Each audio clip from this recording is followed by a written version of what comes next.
Service required warning on in a Jaguar XE. This is a 2016 model, and in this video I'm going to show you how to reset that now.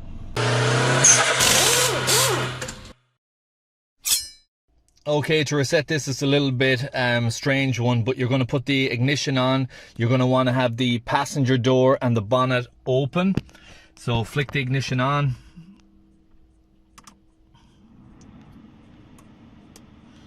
Now you have the ignition on, press and hold the brake and accelerator for 10 seconds.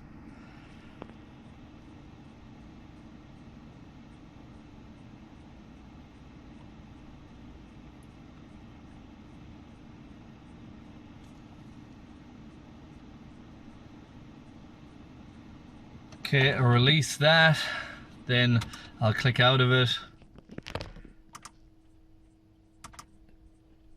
Click back in. At the steering wheel, you'll be using the menu and the arrow button and toggling through.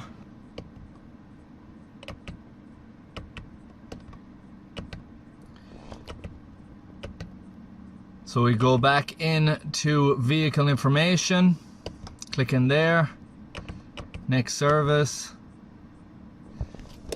And as you can see, that has been reset to every 16,000 Ks. I hope you found this video useful and informative. If you did, please like, share, comment and subscribe. And I hope to see you in the next one. Thanks for watching.